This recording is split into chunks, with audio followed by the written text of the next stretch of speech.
வணக்கம். இது தமிழங்கா செய்திகள். முதலில் தலைப்புச் செய்தி. அரசாங்கத்தின் முக்கிய புள்ளிகள் இருவருக்கு உயிர் அச்சுறுத்தல். ஈஸ்டர் தாக்குதலின் மூளையாளர் மீண்டும் கவனம் பெறும் மைத்திரியை விரல் நீட்டிய கருத்து. எரிவாயு தட்டுப்பாட்டுக்கு தீர்வு. விநியோக நடவடிக்கைகள் இன்று ஆரம்பம். அரசியல் வட்டாரத்தில் பரபரப்பு. ரணில் இந்திய தூதுவர் திடீர் சந்திப்பு. இன்றைய தினம் நிறைவடைகிறது சாதாரண தர பரீட்சைகள்.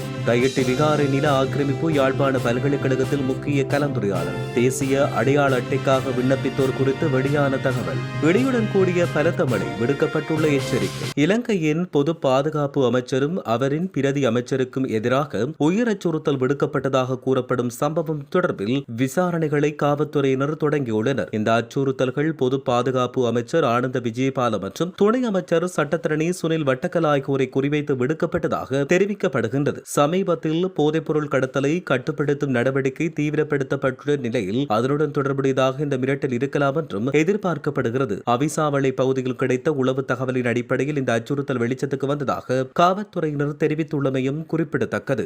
உயிர்த்த ஞாயிறு குண்டு தாக்குதலின் பிரதான சூத்திரதாரியான ஜஹ்ரான் 2012ஆம் ஆண்டு முதல் துவான் சுரேஷ் அலைவுடன் தொலைபேசியில் தொடர்பு கொண்ட விடயம் தொடர்பில் பீல்ட் மார்ஷல் சரத் பொன்சேகா கருத்தொன்றை வெளியிட்டுள்ளார். இந்த கருத்துக்களை ஈஸ்டர் குண்டு தாக்குதல் ஜனாதிபதி விசாரணை ஆணைக்குழு முன்னிலையில் அவர் தெரிவித்துள்ளார். சரத் பொன்சேகா 2023ஆம் ஆண்டு செப்டம்பர் 21ஆம் தேதி நாடாளுமன்றத்தில் இந்த விடயம் தொடர்பில் விளக்கியிருந்தார். நேற்று காலை சுரேஷ் சாலை கைது செய்யப்பட்டுள்ள நிலையில் சரத் பொன்சேகாவின் உரையடங்கிய குறித்த காணொளி தற்பொழுது சமூக ஊடகங்களில் வெளியாகி வருகின்றமை பரபரப்பை ஏற்படுத்தியுள்ளது. இலங்கையில் நிலவுகின்ற சமையல் எரிவாயு தட்டுப்பாட்டை நிவர்த்தி செய்யும் வகையில் அடுத்த 36 மணித்தியாலங்களுக்குள் நாடு தழுவிய ரீதியில் எரிவாயு சிலிண்டர்களை விநியோகிக்கும் நடவடிக்கை முன்னெடுக்கப்படுகின்றதாக லாஃப் எரிவாயு நிறுவனம் அறிவித்துள்ளது. அண்மைய நாட்களில் நிலவிய எரிவாயு தட்டுப்பாட்டுக்கான காரணம் குறித்து லாஃப் எரிவாயு நிறுவனத்தின் நிறைவேற்று பணிப்பாளர் நலிந்த குருகுல சூரிய விளக்கம் அளித்துள்ளார். அத்துடன் நாட்டை வந்தடைந்த 3900 மெட்ரிக் டன் எரிவாயுவை விநியோகிக்கும் பணிகள் இன்று முதல் ஆரம்பிக்கப்பட உள்ளதாகவும் லிப்டோ எரிவாயு நிறுவனம் தெரிவித்துள்ளது. மேலும் மற்றொரு எரிவாயு கப்பல்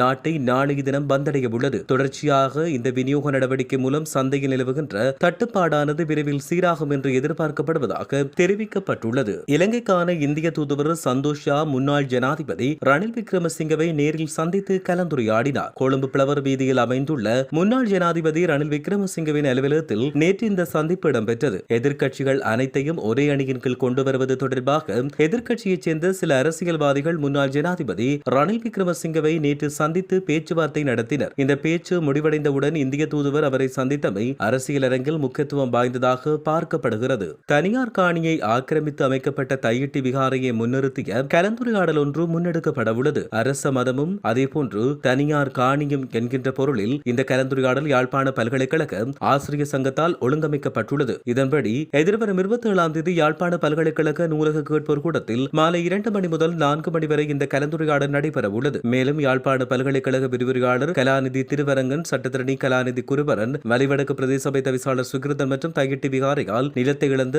சுகுமாரி ஆகியோர் இந்த கலந்துரையாடலில் தங்களுடைய கருத்துக்களை முன்வைக்க உள்ளதாக தெரிவிக்கப்பட்டுள்ளது. தேசிய அடையாள அட்டைக்காக விண்ணப்பித்த 16 லட்சம் பேர் அடையாள அட்டைக்கு பதிலாக வழங்கப்பட்ட தற்காலிக கடிதத்தை மட்டுமே வைத்துள்ளதாக டிஜிட்டல் பொருளாதார பிரதி அமைச்சர் எரங்க வீரரத்ன தெரிவித்தார். இலங்கையின் டிஜிட்டல் மாற்றம் மற்றும் 2026ஆம் ஆண்டுக்காக திட்டமிடப்பட்ட முன்மொழிவுகள் குறித்து ஊடகங்களுக்கு தெளிவுபடுத்தும் வகையில் நேற்றைய தினம் அரசாங்க தகவல் திணைக்களத்தில் இடம்பெற்ற ஊடகவியலாளர் சந்திப்பின் பொழுதே அவர் இந்த விடயங்களை தெரிவித்தார். அவர் இதன்போது மேலும் தெரிவிக்கையில் அடையாள அட்டைகளை பெற்றுக்கொள்ள முடியாத அனைவருக்கும் எதிர்வரும் 3 ஆண்டுகளுக்குள் அவற்றை வழங்க நடவடிக்கை எடுக்கப்படும் எனவும் அவர் தெரிவித்துள்ளார். மேலும் சுமார் 1.6 மில்லியன் பேர் அடையாள அட்டைக்கு பதிலாக வழங்கப்பட்டுள்ள கடிதத்தை வைத்துக் கொண்டுள்ள நிலையில் அதற்காக 5 மில்லியன் பொலிகார்பனேட் அட்டைகளை கொள்வனவு செய்வதற்கான கொள்முதல் நடவடிக்கை தற்பொழுது நடைபெற்று வருவதாக அவர் தெரிவித்துள்ளார். மேல் மாகாணத்தின் கடலோர பகுதிகளில் காலை வேளை ஒரு சில இடங்களில் மழை பெய்யக்கூடும் என தெரிவிக்கப்பட்டுள்ளது. நாட்டின் தென் மாகாணத்திலும் ரத்தினபுரி மொனராகலை மாவட்டத்தில் இன்று மாலை 2 மணிக்கு பின்னர் மழை பெய்யக்கூடும் என தெரிவிக்கப்பட்டுள்ளது. மேலும் நாட்டின் ஏனைய பகுதிகளில் பிரதானமாக சீரான வானிலை நிலவக்கூடும் என்றும் வளிமண்டலவிய திணைக்களம் தெரிவித்துள்ளது.